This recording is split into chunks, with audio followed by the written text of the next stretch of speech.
All right, 1, 2, 3. When I was younger, I had no idea that I'd be stepping out of the box with my music. I had no idea that it'd be something that people consider different or even unique. It was really me just kind of being led by this invisible hand, just kind of walking out life and trying to communicate to people this relationship with God that I loved, and to see if it would connect with other people. When I was younger, I would write songs. I would take like R&B songs. I would take like Michael Jackson songs, or I would take like Elton John songs, and I would take them and like remix them and make them into gospel songs. Like, for example, I took the Benny and the Jets song by Elton John, and I flipped it. I was like 7. It said, he's coming back, I know he's coming back. I said that Jesus is coming. Bum, bum, bum, bum, bum, bum, bum. He said that he is coming back. Dun, dun, dun, dun, dun, dun, dun. I was 7. You didn't want no 7-year-old smoke. The music I listened to would vary. It would be everything from like pop music, whether it's Duran Duran or Thomas Dolby or Michael Jackson, Prince, Big Daddy Kane. You know, it would be Anita Baker, Luther, Sade. So it just kind of had just a little gumbo of everything, and I always connected with just musicality. Just whatever kind of possessed a lot of really good musicality in it, I fell in love with it. When I was younger, my favorite hobby was music. And they told me to say outside of music, but I didn't have no other hobbies but music, so it was always music. When I was younger, my favorite TV show, I had a lot when I was younger. I love Sanford and Son. I loved Chico and the Man. I loved What's Happening. I loved Good Times. I loved Alice. I loved The Jeffersons. I loved The Cosby Show. I loved Taxi. Y'all don't know nothing about Taxi. Y'all know nothing. Stop shaking your head. You don't know nothing. She too young. And I love Fat Albert. Hey, hey, hey. Yeah, see, y'all don't know that. Y'all you don't know none of this. My favorite food when I was younger was hamburger helper with a side salad. It really was. Hamburger helper with a side salad. With croutons. I'm sorry. When I was younger, I didn't travel really anywhere. I lived in the same little hood house with the same hood people, and went to the same little hood church, and that was my life. So I didn't get to travel until I started doing music. I mean, there were no family vacations.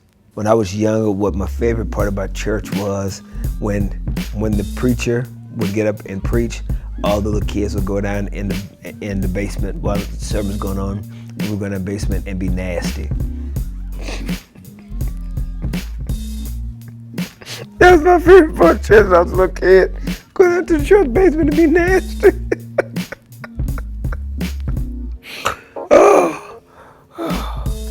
My least favorite part about church is when the preacher was preaching. We would go down in the basement and we would be nasty and get caught. Because that was the least favorite part, when you get caught and you got to get a whooping. I'll be very honest, when I was young, I didn't dream a lot.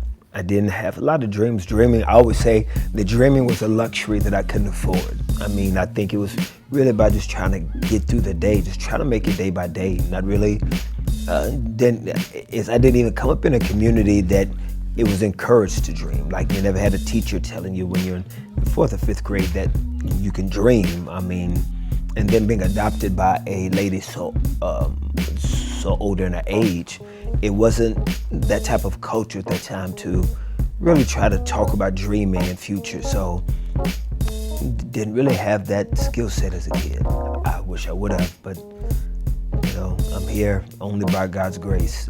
I didn't get the dream part, but I got the grace part. Being younger and not really understanding the why was not part of a discussion that my generation had a lot. I think that my generation was so busy self-medicating, so busy being caught up in the cycle of bad, that the bad kind of becomes your norm. And so you just begin to live in that norm. You don't really process that, it's not supposed to be that way. I think the most beautiful thing about the newer generation is that there's so much information that is available that gives you the possibility of knowing that the world is so much bigger and that the opportunities are so much bigger. And so when things are off kilter, you have something to be able to reference of what looks like it and what seems right. Like when I was young, I'm quite sure there were young black boys being shot by the police. But because we did not have the resources that your generation has, it wasn't something that we could feel the pain and empathize with these families on a daily basis, but now we do. So that's the long answer. When I was younger, how I probably define love would be acceptance. And that's a very shallow understanding of what love is, because if people are only accepting you based on what you do and they're not accepting you for who you are, matter of fact, they don't even know you. They may like the fact that you're this little kid that can play the piano in church, and so you get attention. But if you are not doing that, then the attention that you're getting is not authentically from a pure heart. So a lot of times you can even create your own false narrative of what love is. And so that was then. But now that I'm a grown little man, my definition is an incredible woman that loves me, flaws and all, for 23 years, and some kids that they light up when they call me daddy. That's life right there. What I would tell my younger self is there are eternal implications to your choices. To not sell yourself short, because you are more valuable than what you sell yourself away to be.